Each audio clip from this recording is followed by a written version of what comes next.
Hello, everyone. Welcome to the Angel Rewatch, a spoiler-free retrospective podcast on Angel.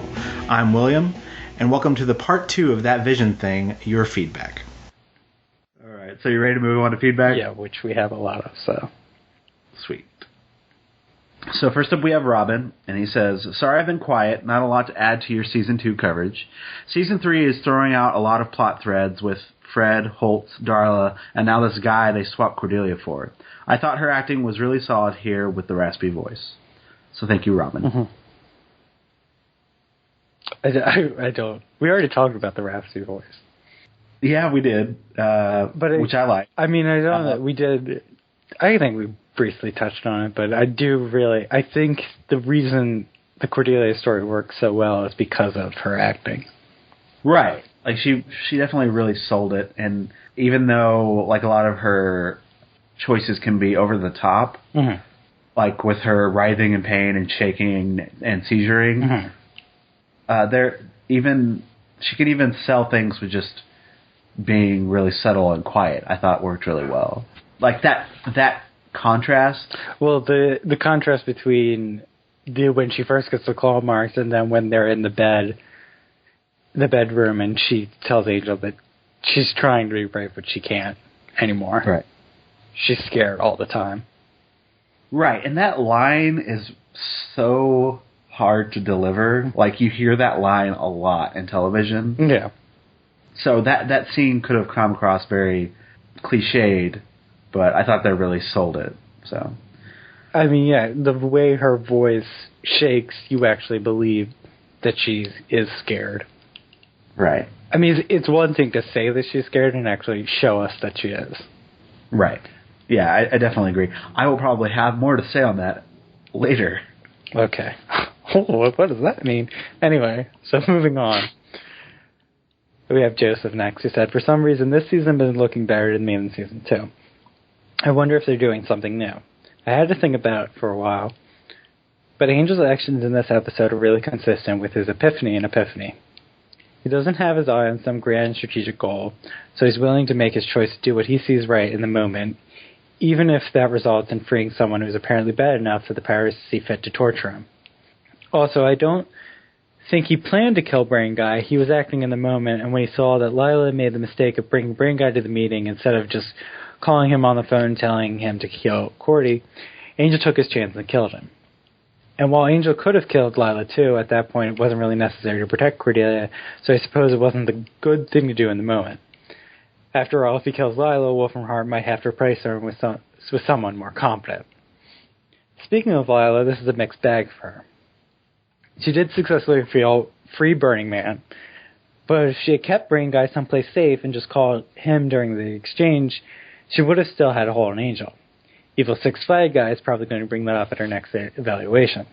Speaking of Cordy, would she have wanted Angel to free Burning Man to save her? I think probably not. Angel's trying to do the right thing, but just like I Will Remember You, he's deciding for himself what that is, at least in this case. Speaking of the powers that be, does it change anyone's opinion of them that they're apparently willing to torture Guy by continually burning him alive while he screams in pain? I could see killing a bad guy or imprisoning him, but that kind of torture is some serious Old Testament stuff. They may be good, but apparently they're not very nice.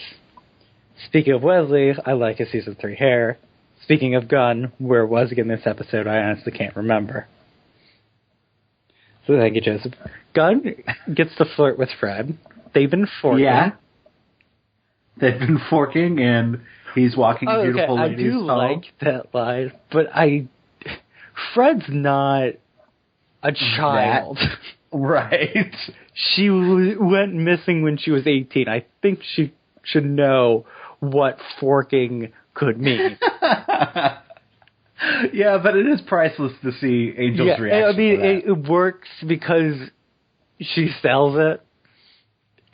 But when you think about it, she really should know that what she's saying is inappropriate. Like, I don't have a problem with when she, like, rambles to Cordelia.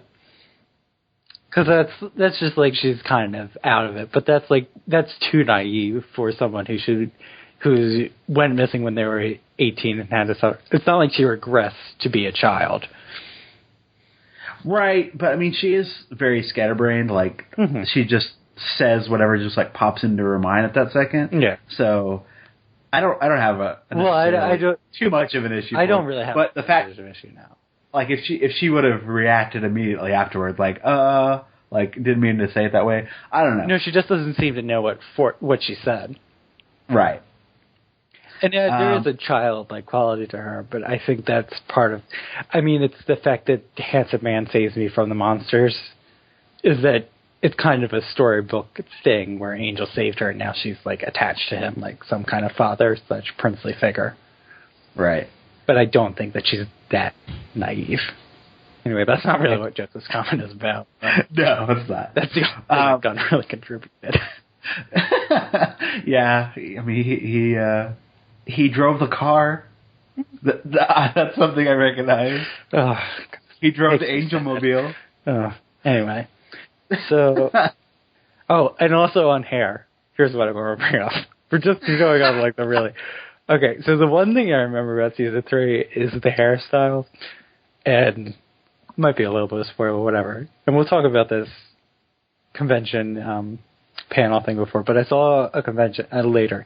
But I saw a convention with it was Cordelia, Darla, and Glory from Buffy. I think it was at WonderCon or something. Anyway, so Chris McCarpenter said that in season 3 she wanted to get a shorter haircut. But the problem is that this happened right around the time that the Felicity haircut scandal thing happened, which was Kerry Russell was on a show called Felicity. She got her haircut really short, and the show got canceled. And then the cancellation was attributed to her horrible haircut. So Chris McCarpenter says she wants to get her hair cut short, and the people behind the show are like, fine, whatever. But every episode she has like a new haircut because they're very concerned that she can't cut it too short or they're afraid they're going to get canceled.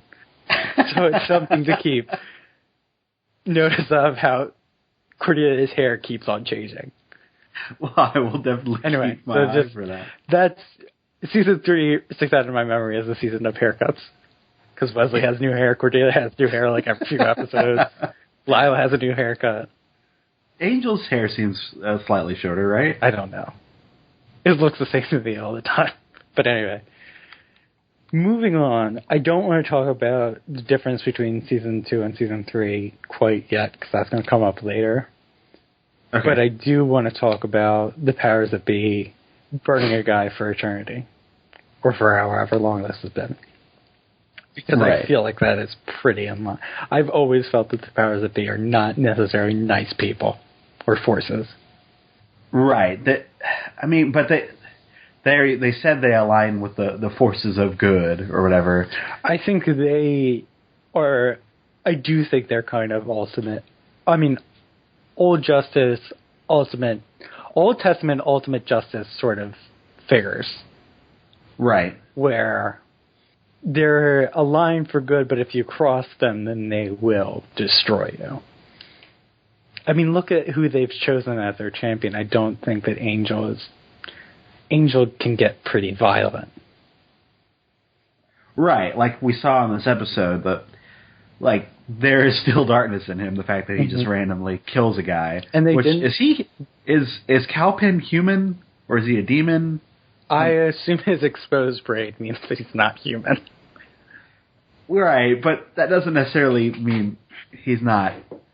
I mean, we had blind assassin chick. She was human. Yeah, but she didn't have an exposed brain. Okay, whatever.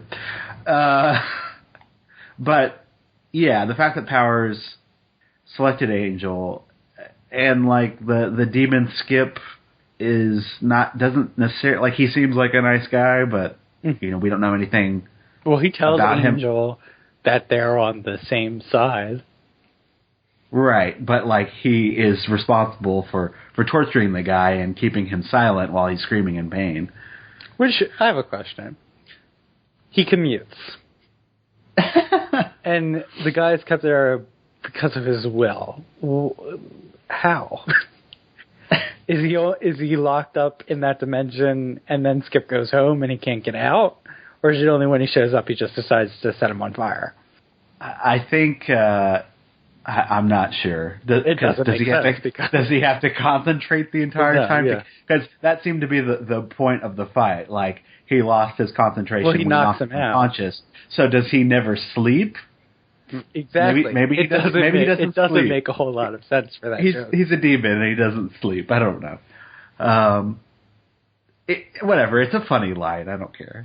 I will sidestep believability for that line any day of the week. So sure, whatever. I don't think it's completely necessary. I think there's funnier jokes in that than the commuting line.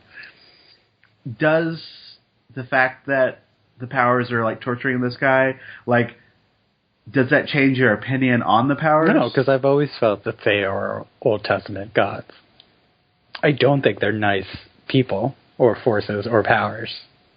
I think we know for sure that there's a binary where the senior partners are on one side and the powers that be are on the other side.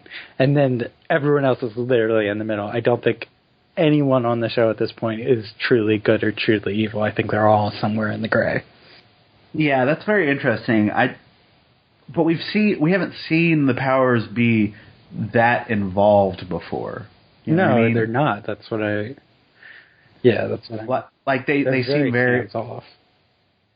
But with like holding this guy and keeping him alive, and like they don't just kill the guy. Mm-hmm. They see fit to torture him. I think that just seems not out of character, but we honestly don't know that much about the powers that be. Mm-hmm. But I think that for me it colors my perspective of them. So here's the other thing. Is there... I'm just going to go real crackpot now.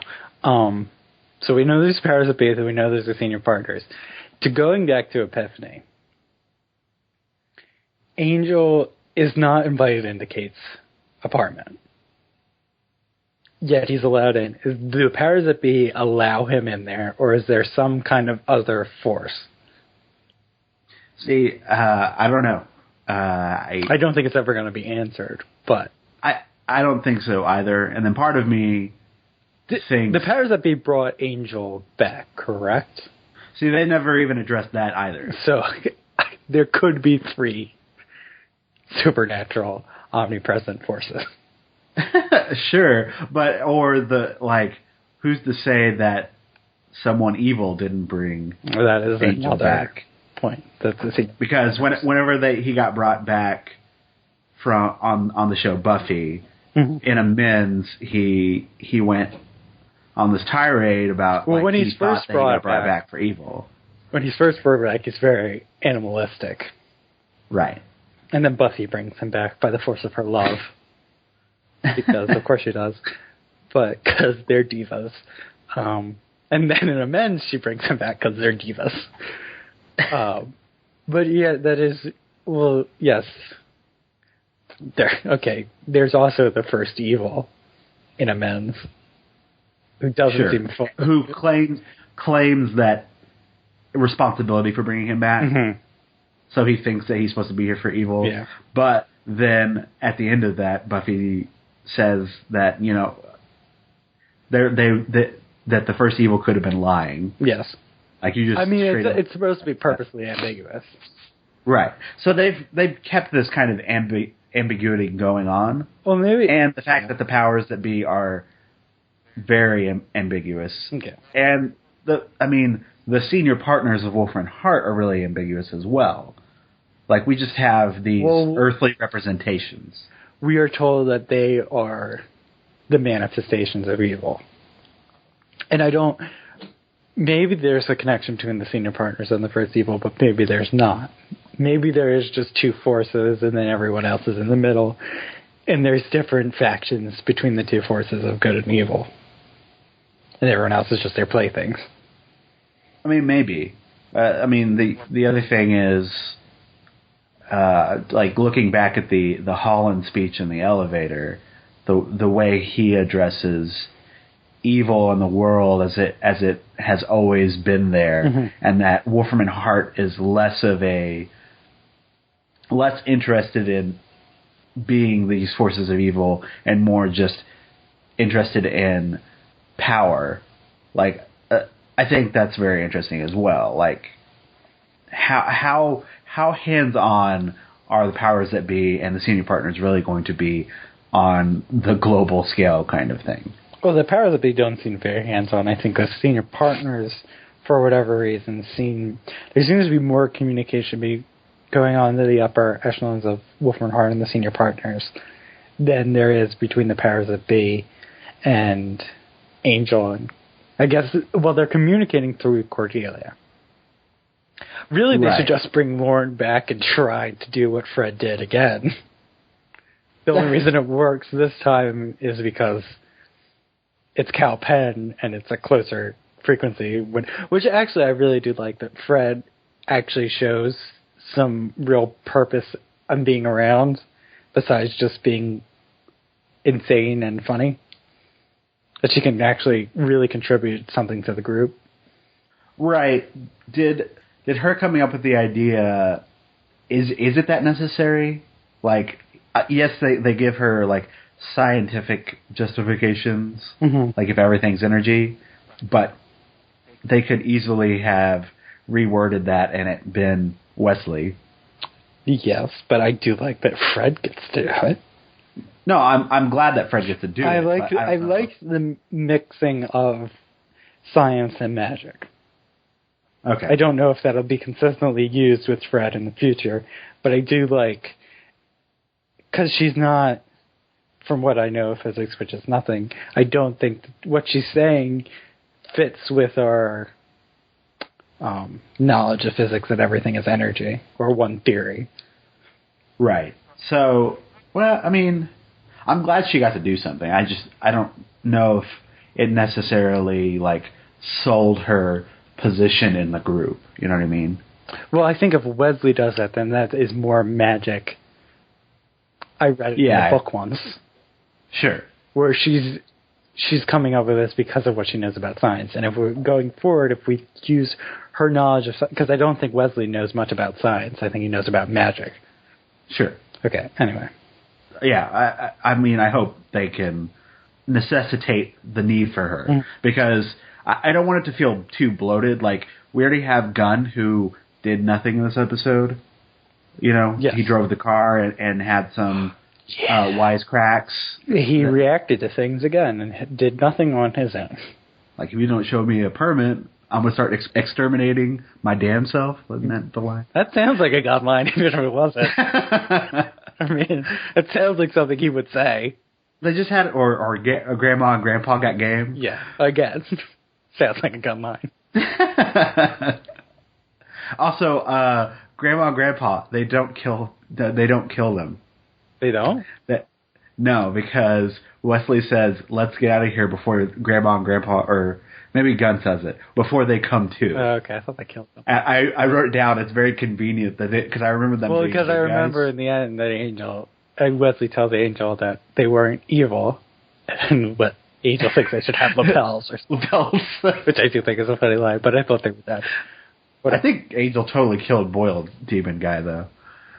Probably. They cut away, whatever. Yeah. Anyway, okay. So next up we have Alicia, who says, favorite scenes. How was that? I felt that it was very genuine. I don't mean to rush you into the 21st century, but how about using some chopsticks or a fork? You remember a fork, right? Fred, good to see you out and about. It is, isn't it? Out and about. The reactions to Fred saying she's been forking with Gunn. Wesley looking at Gunn after he said dong. You two take Grandma, I'll take the old man. Damn, Grandma and Grandpa got game. I'm not alone, I have a ghost. Oh, sure, sweetheart, steal my thunder. Next time you can be the one that gets thrown across the room. Damn, so hard to tell these days. They should wear lapel pins or something. Because it would be too easy if I could actually defend myself. Angel and the guard's civil conversation. Angel jumps back when the waffle pops up in the toaster. Darla's coming back. Bad. The no-name evil glare guy Angel has to save. So thank you, Alicia. I do want to talk the different ways that everyone interacts with Fred. Where Gunn and Wesley seem to treat her, and I guess Angel could fall in that category too, treat her very gingerly. I guess maybe Wesley and Gunn treat her a bit more gingerly than Angel does. Yeah, Wesley came across as condescending, though. Wesley kind of always comes off as condescending, though. Right, like her looking up the... when she's looking up H's. Like, did you happen to see a herbologist? I did. Yeah. Okay, yeah, Wesley can come off as condescending, but I think that's in his character. I do think that they all respond... The way they all respond is really demonstrates something about their character. The way that all the guys are very like, oh, it's okay. And Wesley's kind of condescending, and then Cordelia's like, shut up. Which, I mean, it's not like Cordelia is cruel to Fred. I think she's very frank with her.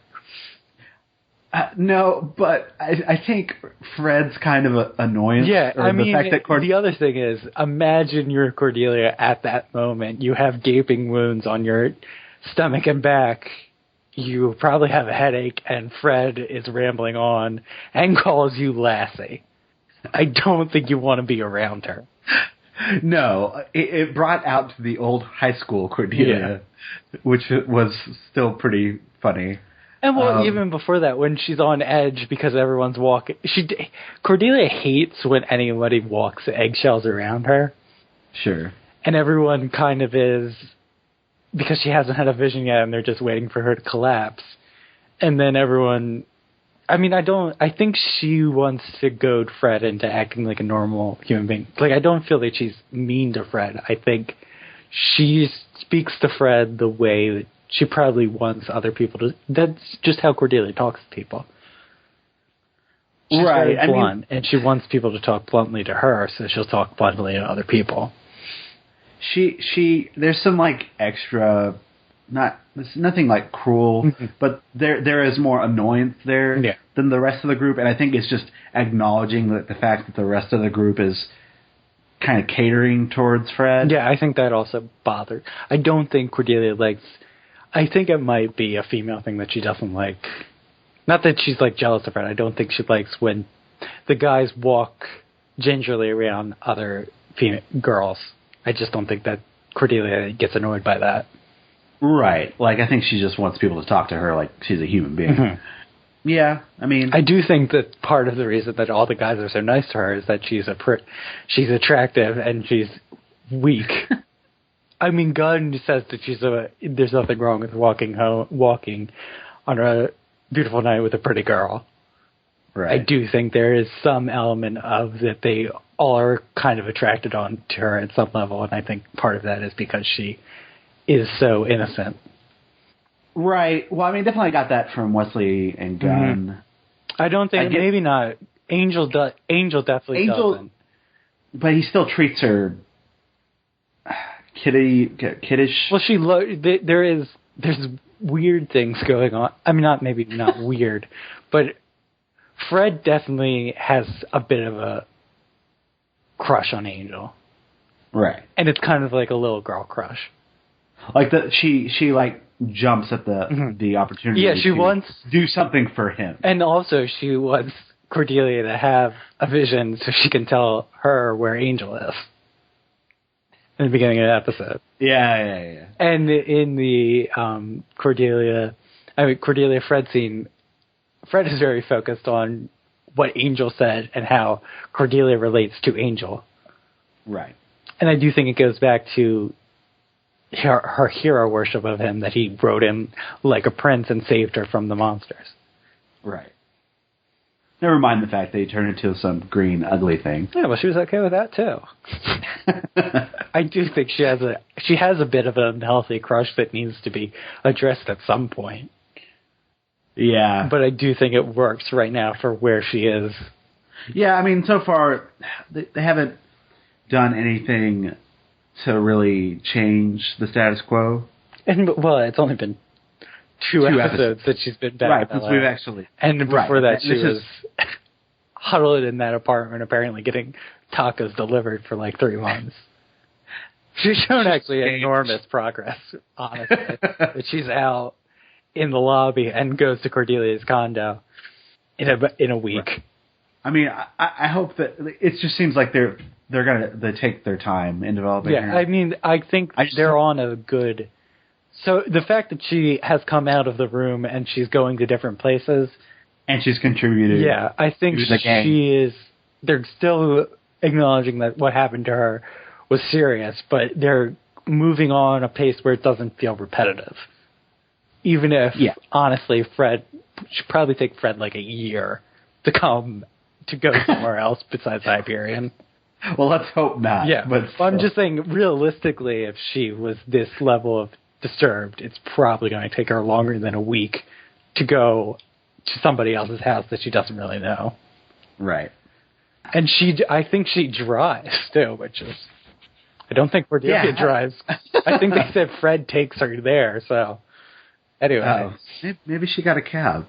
No? Okay. Maybe. They only seem to have the one car. One vehicle? The Angel Mobile? And they have Wesley's bike. I don't think Fred. Although I would. Oh, they have Gunn's truck. Oh, that's right. Okay. All right. They have multiple vehicles. Okay. All right. Anyway. Any of Fred driving any of those vehicles would actually, I would like to see. All right. So next up we have Kanem, who said, so pulsating brain guy, what was he? Was he a member of a brain-flashing demon species? If so, couldn't Lila just have HR hire another one? If he was a mutant, did Angel kill a human? That's fine, nothing new there for our hero, but then why not just kill Lila? So the writers have decided Lauren's powers can do whatever the story needs. Love the bureaucratic side of Wolfram and Hart, and Gavin is so much better than Lindsay, maybe because they're not trying to make him sympathetic. And he gave it a 68 out of 100. So, this is the second time someone has mentioned, why didn't they just kill Lila? Why didn't Angel just kill Lila? I think that's still crossing a line. I do think so, too. And I don't know why. Because she's clearly kind of unrepentantly evil. Right, but he at seems the same to time... know her. Like, there's a difference between killing the Cowpen who might be demon, might not be, but Angel doesn't really know him. And I don't think if Angel finds out he's a human, he's really going to care. Right, that felt... And in that scene, it's definitely more of a, like, screw you, Lila. Mm-hmm. Like, it's related to his hatred for her. Yeah. And what she's done to Cordelia. I do think... I mean, they're not going to kill Lila because she's our face of Wolfram and Hart. Right, but also, what's to stop, like... But I do think... They already... Yeah, oh, go on. Go ahead. No, we've already had Lindsay, and we've had Lila. It feels like Wolfram and Hart will just have another lawyer take that place, and will continue to screw with Angel. And I do think that he knows Lila. I do think there is... In a weird way, that's true. If Angel knows you, he's less likely to kill you, because I think he might have some guilt about that.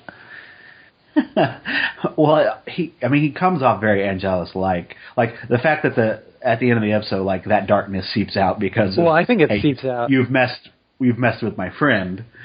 Okay, my friend. I'm here because of a girl. And when he grabs Lila's throat, it says her name's Cordelia and you will help her. Okay, a friend. That's the verbiage you want to use. Sure. Okay, because it's specifically Cordelia. I don't know if Angel's going to be grabbing throats if Wesley... I would say Gunn. I mean, let's be honest. If Gunn's trapped, he's not going to be grabbing throats. And turn into Wesley every 2 seconds. We got to do something. It's Gunn. Yeah. Yeah, exactly. Sure, okay. I think Wesley might say we have to do something because it's Gunn. But I don't think Angel really cares. Fair enough. Anyway, but yes. No, the justification that it's Cordelia means Angel can do whatever he wants. And you think it's justified in that. Which is... I mean, that does rub me kind of the wrong way. But I mean, I don't think it shows an immense amount of growth for Angel still that he decides, I'm just going to kill whoever I want because Cordelia's on the line. I do like that. I mean, I appreciate that Wesley doesn't try to, like, argue with him, but I also think that's kind of showing that Angel hasn't grown much, still has room to grow, because they won't even bring it up. Right, and it's still, I mean, like what Joseph said, he made the direct comparison to I Will Remember You. like, Angel still, when the girl he likes is on the line, he's still just going to make whatever decision he wants and just do it. Yeah. And no one will argue with him about that decision. Right. And I thought that was interesting in this episode because it also played up the struggle of who's really in charge at Angel Investigations. Wesley seems to be in charge, except if Cordelia is in trouble, then it doesn't matter. Angel's going to do whatever he wants. Right. I think that Wesley probably would ultimately end up agreeing with him, too. That's what I get from the questions he asked. I don't have to tell you this is a terrible idea. And the fact that he wants to go with him. To go with him, yeah. It's not that he's, like, completely against it. He probably would be swayed to do this, too. Because it's Cordy. But I do think that Angel still needs room to grow, that he makes these unilateral decisions about what he thinks is right, and he's stubborn and won't listen to anybody else's opinions on the matter. Or if they're going to keep doing that, they better. I still want them to cut him down a peg. It has to be addressed. It's going to bother me if we get through all 5 seasons and no one ever calls Angel on the fact that when he makes these decisions for the entire group that could blow up in his face because he has decided. Because he's reckless and he's emotional. Right. So Lauren can... that didn't bother me. Mind meld or whatever the hell is going on. No, I didn't have a problem with that either because, I mean, we saw... I do think they explain it nicely. It is a BS explanation. It is a BS. I mean, they can do whatever they want, really. But I do think it works with what we know, that he can see people's path, and he's already said that he has some kind of... the way he sees people's path is somehow connected to the Pirates of the Bay. Right, or the fact that, like, when we saw his cousin... that too. Did the waving snippy thing. He tracks people's trail and energies, so he can track the energy of how the visions are coming. So I think to limit it to just the singing would... I like the fact that they can give Lauren... It's not even like anything grander. It's still kind of in the same wheelhouse. Mm-hmm. So anytime they can use Lauren more effectively than, oh no, we have to go do a music number. Like, I will be happy to see Lauren more than just in Caritas. Mm-hmm. And he's already been in both. He's not in the credits yet. Fred's not in the credits, is she? I don't think so. Yeah, so they're probably like special guest stars or whatever. Anyway, so they're both not, but they've been in both of these episodes. They're not promoted to series regulars yet. Yeah. So, but I mean, they feel very much part of the group already. Mm-hmm. Yeah. But maybe that's just because we spent so much. I mean, we spent 4 episodes specifically with the two of them being more centered at the end of last season. I think both of them. Like, Lauren to me doesn't need to be in every episode. Like, you can kind of drift in and out, but when he's there, he feels... And they're still calling him the host, which is bothering me. I didn't notice that. Yeah, Wesley calls him the host, I believe. Again. Maybe it's just Wesley. Yeah, Wesley's just a pretentious ass. Wants to go by their proper titles. Anyway, but yeah. So... Is Gavin so much better than Lindsay? Gavin is... more bearable to watch. We are going to get into a big Lindsay conversation immediately following this. But I do think that Gavin is some way a reaction to Lindsay because he is so much a robot. And has no personality, where Lindsay was just like, I am so angry about everything. Gavin just seems like a man in a suit. Mm-hmm. Like he seems like a suit. There's no personality to him. He seems like a drone. And it works, and I think Daniel Day Kim kind of makes me believe that this guy is this boring. Like, I don't think Gavin's like an amazing character, but I do feel like he's a character. Like, he doesn't seem like next episode we get Gavin's tragic backstory about why he went into real estate law and all that, and he's meant to be sympathetic all this time, Lindsay, then I have a problem with it. But I think they're using him correctly, and they're using him sparingly, and he's working for what they're doing, and I don't think they're pretending he's anything that he's not. Right, and they don't have to. I mean, we're about to talk more about Lindsay, but the fact that Lindsay, they used him however the story serviced, like however they needed to use him, so they can play up, oh, he's more good this week, he's more bad this week. That got old for me, and so having Gavin be this just kind of annoying, robot drone is kind of refreshing. Like, we know what we're going to get from him. So okay. So here we go. All right. So next up we have Tom, and talking about Lindsay. I'm sort of embarrassed to say something positive about him, since there are other places on the internet that list him and Darla as the worst elements of Angel, even if there are places that mention him positively too. It's often completely different opinions from people who think Angel found itself after Pylea, and people who only liked before Pylea. So the judgments seem to vary if they judge the series as sci-fi or as a drama. Okay, so this isn't so much about Lindsay, and I cut out some of his I've cut out a lot of his comment. I just wanted to talk about this because then we'll get in. He sent me a link to a live journal that has more stuff about Lindsay. But first, I wanted to go back to the differences between season 2 and season 3, because I think even though we're 2 episodes into season 3, there is a different kind of energy about the show so far. Right. Does part of it stem...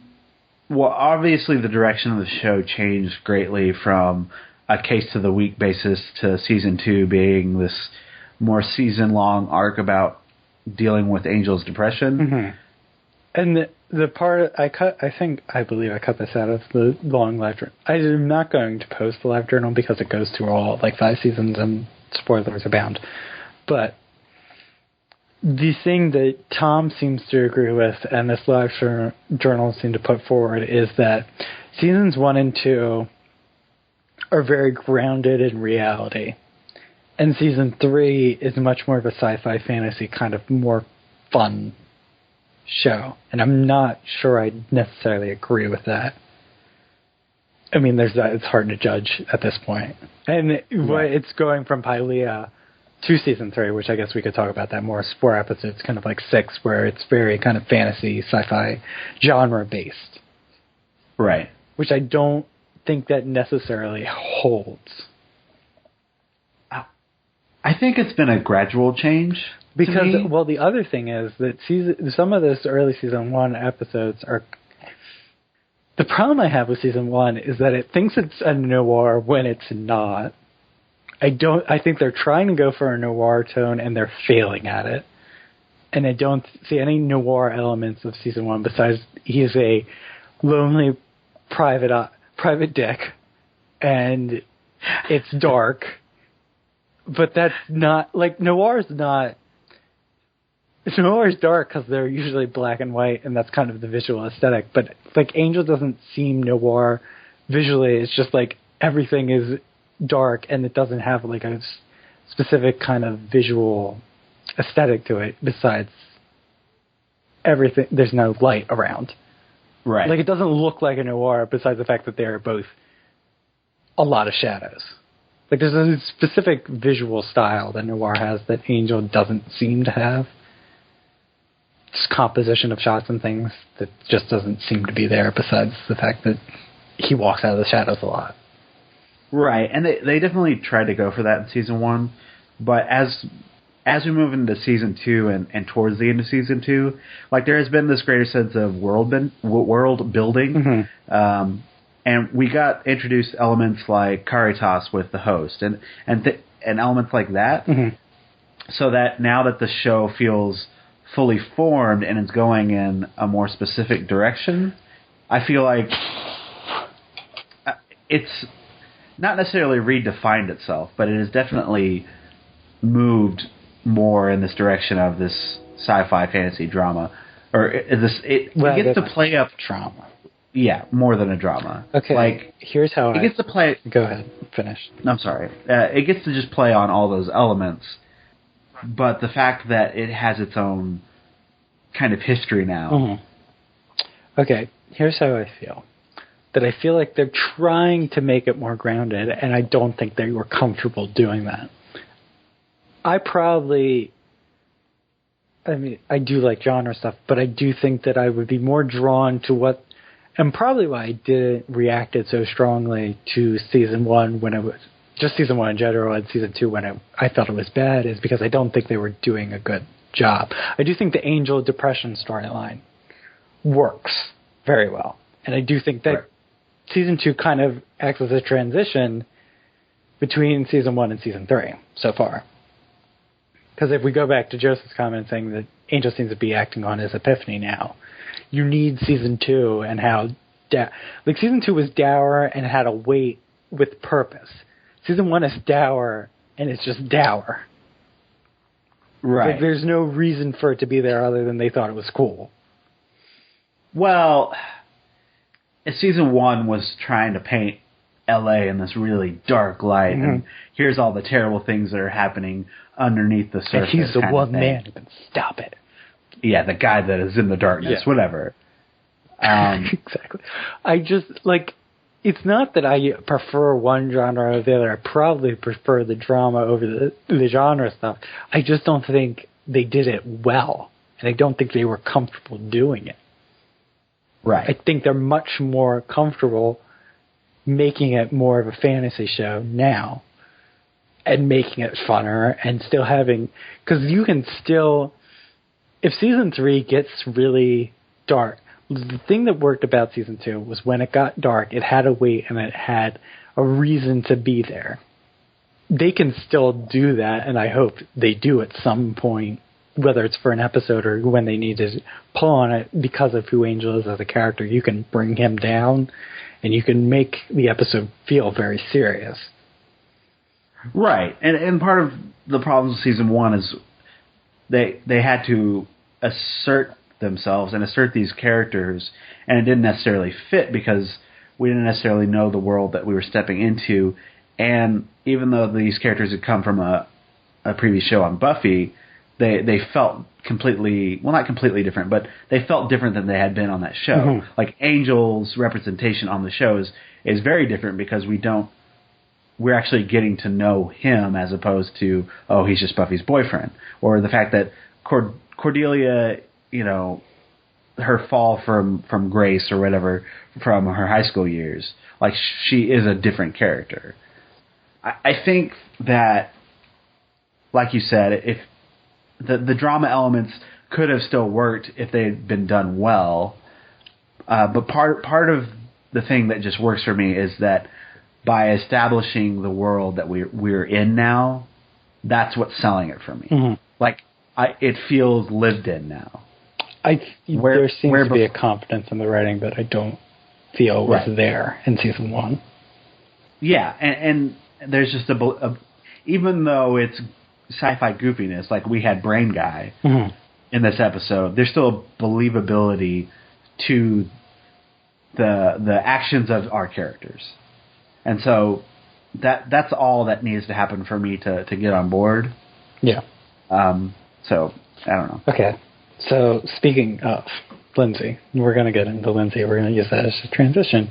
So the live journal, I believe how I'm going to pronounce it is Meridian. It looks like Meridian, but it's not spelled that way. So I'm just going to pronounce it as Meridian anyway. But okay. So I cherry picked a lot of this because it's a very long post that kind of goes through Lindsay in generalities about how some people feel about him and all that.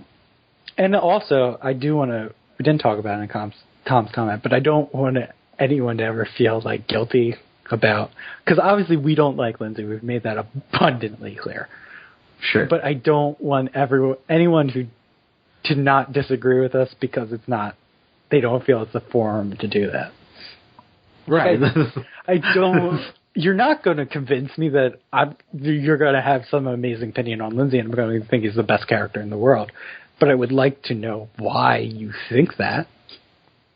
Right, and the whole point of the podcast is to have a conversation. The whole pod, or the feedback is to have a conversation. Right. Okay. Anyway, so this is some of the things that I can pick out of why people like Lindsay, and we'll get into it. So, in the live journal, it says, Lindsay is seen as an ambiguous character. She shows an option of placement between good and evil and why people do evil. This may require that you are interested in ambiguity, that you perceive Lindsay as an ambiguous character, or that there's nothing else that puts you off. Many don't see any ambiguity in Lindsay, or they think everything he does is purely from selfish intentions, or they see Lindsay as this type of character, but other characters of this type appeal far more. Some don't see ambiguity fall into the love-hate group. Lindsay, or Kate, Darla, Early Wesley, might be the type of character that doesn't have a personality a lot of people are looking for. They might require that you get interested in characters that aren't written as happy, snarky, fun, badass, etc. They have their moments of being angry, petty, or complaining. They fail or don't deal with situations well. With Lindsay, you get more ambiguity, but with Lila, you get more ambiguity plus snarky plus less complaining. Liking Lindsay might require that this is an off-putting to you, that characters have bad traits. Lila seems having admirable traits, even if she uses them for evil. Sticks to decision, doesn't make excuses, doesn't back out. Lindsay's blaming everything else than himself, or switching after what's best for him from any despicable or pathetic. I also cut out a part, because it was too long, about Lindsay is shown sometimes of having a different side where you see how he cares about Darla. And that shows like a sensitive side to him. Which is true, I guess. But also the fact that the Darla relationship really kind of off-put me to Lindsay even more because it was very creepy. And I think his affection for her was very physical. And he put on an emotional attachment to her that was not there when it really was a sexual attraction for her. But that's besides the point. So I do agree that Lindsay is meant to be ambiguous and human and all that. I don't think they did a good job. Yeah, they didn't give... His portrayal wasn't consistent enough for me, either one way or the other. Like, they even had characters comment in the series, like, is he good this week? Is he bad this week? Is he good this week? Is he bad this week? You know, like, if the mood, suited him, he would help Angel on whatever case, you know what I mean? So it just... a lot of that stuff bothered me. They didn't get to play up the him versus Angel, the mirror reflections of each other. They didn't get to play that up enough. I like the idea of it, like getting to see the human that got in this with good intentions, and get to see kind of a more complicated character that, we don't necessarily have to like. Yeah. But that's the other thing. Like, the blueprints of Lindsay's character are there. Right. I don't see connective tissue between the moments when he's good, the moments when he's bad, or any of that. And I do, so talking about Kate, Darla, Wesley, like, I do find, especially early Wesley, I don't like him, but I find him very interesting because of the way he's written in a way, and he's performed in a way where he seems like a real character. Lindsay's just whatever they want to do that week. Is he going to help Angel because of kids, or is he going to have a temper tantrum because things aren't going his way? There's an interesting character there. I don't think they did a good job with it. And if for you they did, then that's fine. Like, the reason I have such a vitriol for Lindsay probably is because I see a character that I could actually be very interested in, and every second he fights me on it, and he ruins it. Right. And part of that, I feel like, is we're in the day and age of these anti-heroes. Well, there's so many anti-heroes. It's kind of exhausting. Right. These stories that are focused on these morally gray characters, often terrible characters. Like, we had The Sopranos, we've had Walter White in Breaking Bad. We have Daredevil, we have Arrow, we have...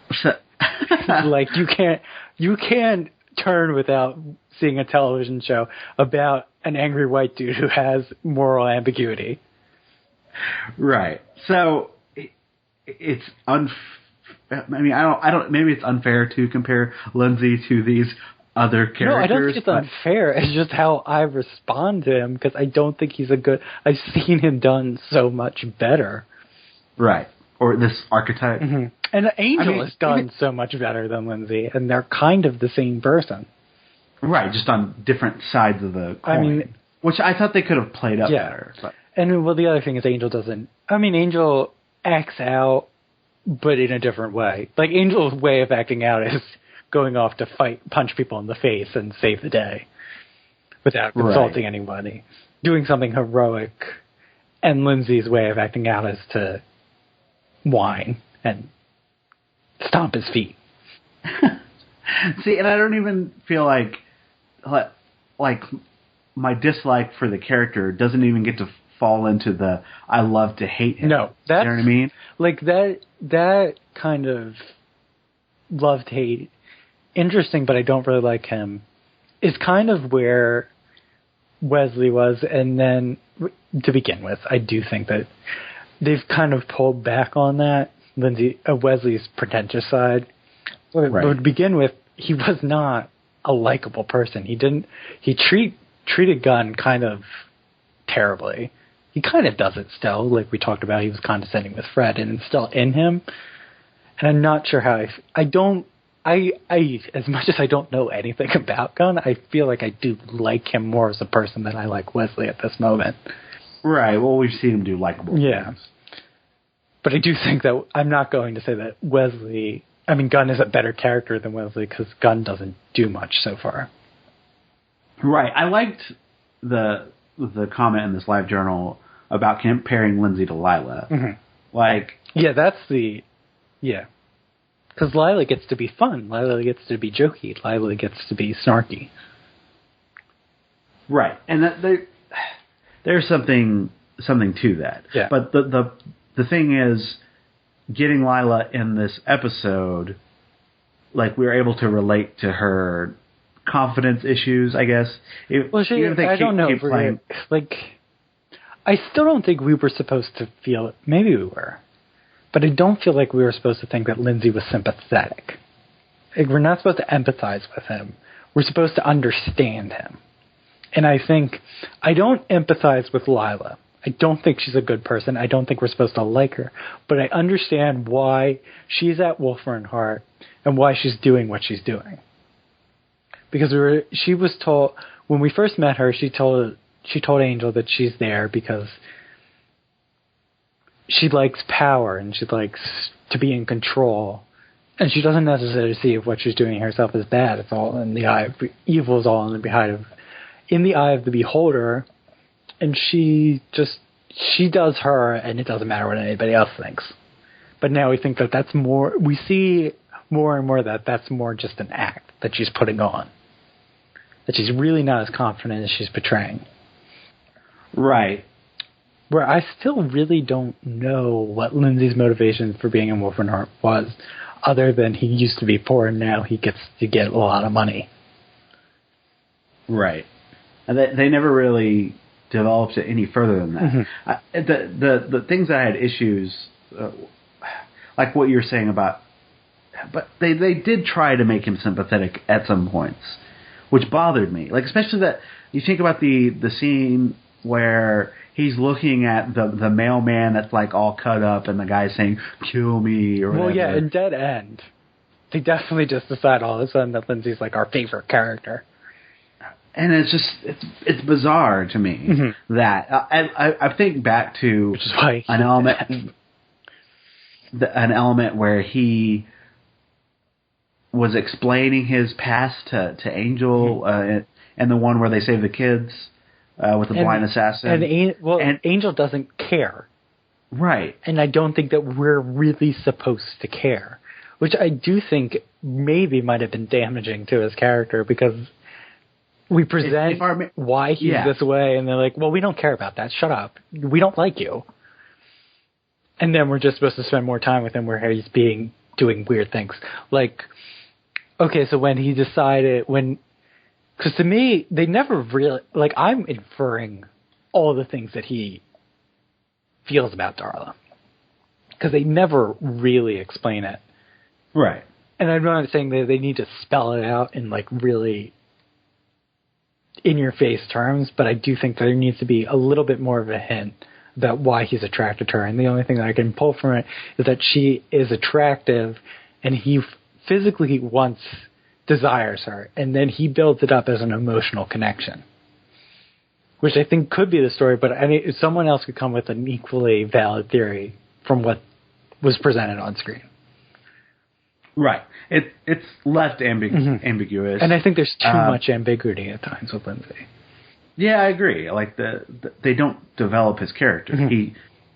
He stays very much in a middle ground so that they can use him however they see fit. Yeah.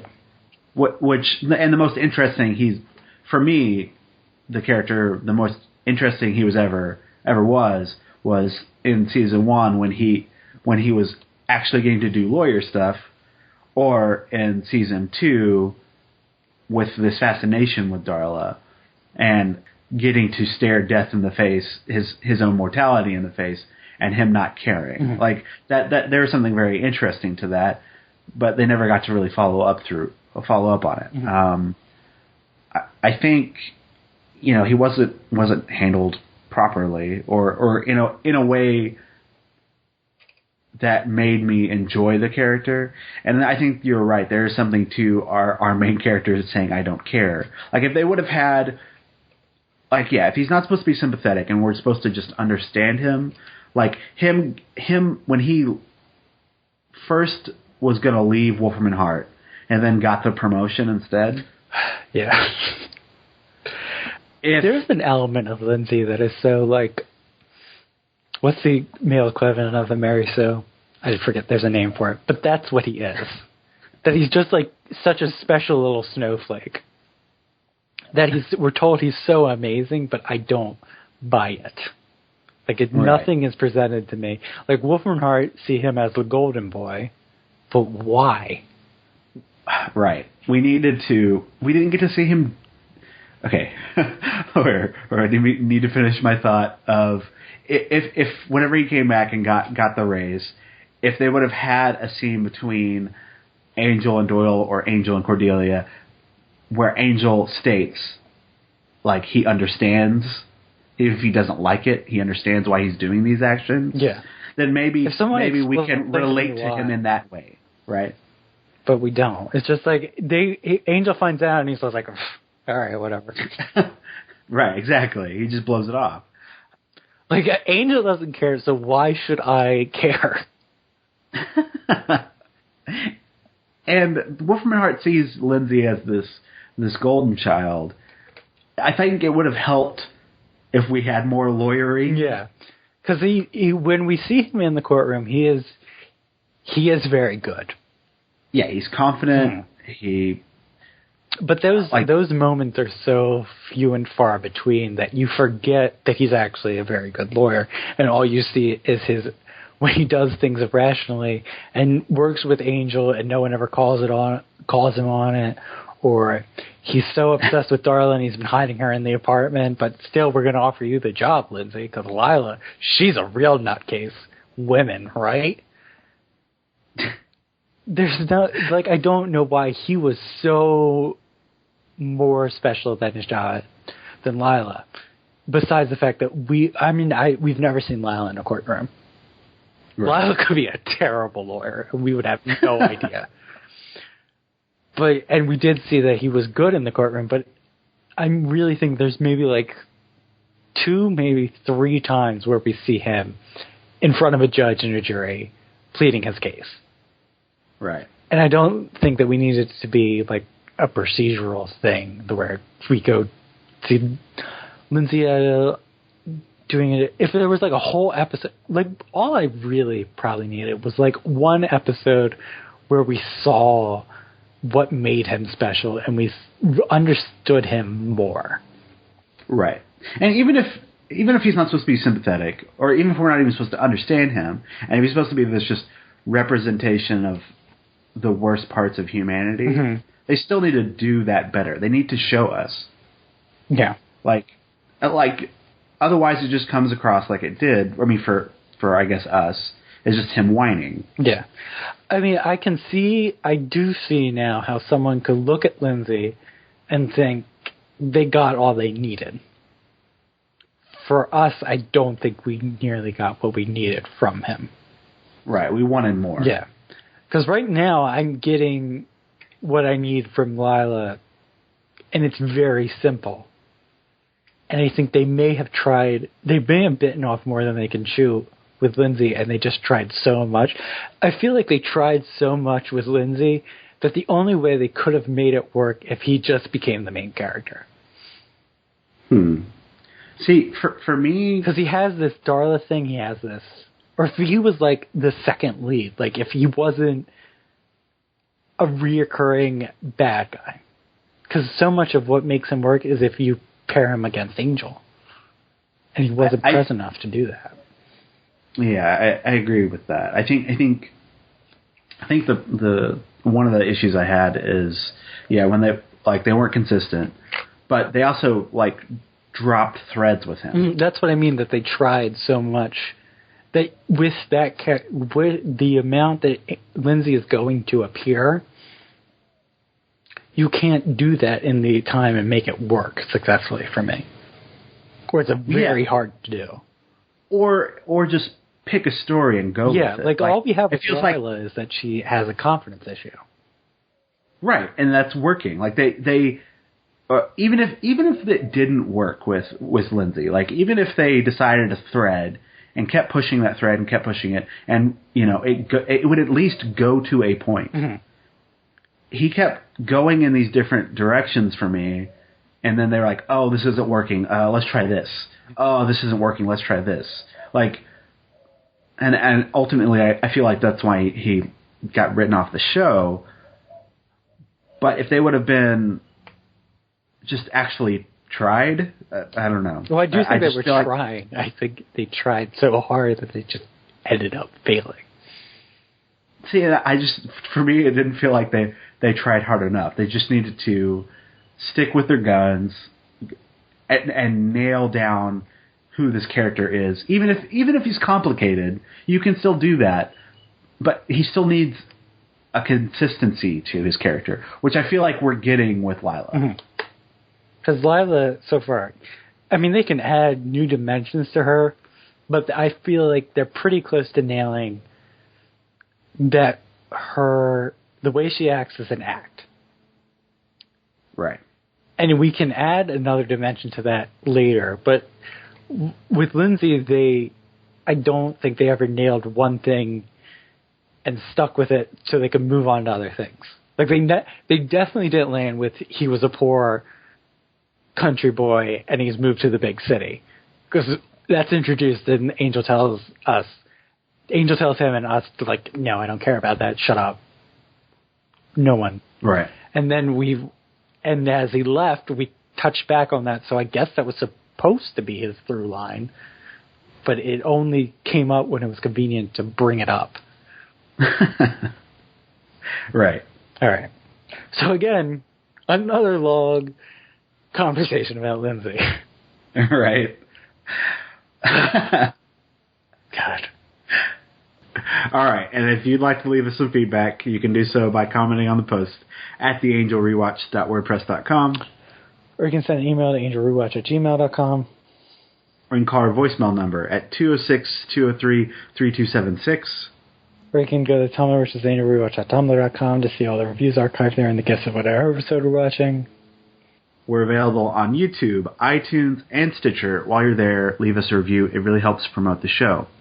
You can follow me on Twitter at NerdGuyWilliam. And you can follow me on Twitter and Tumblr at The Confortador. And next time, we'll be reviewing That Old Gang of Mine, where Gunn's loyalties are torn between Angel Investigation and his old gang.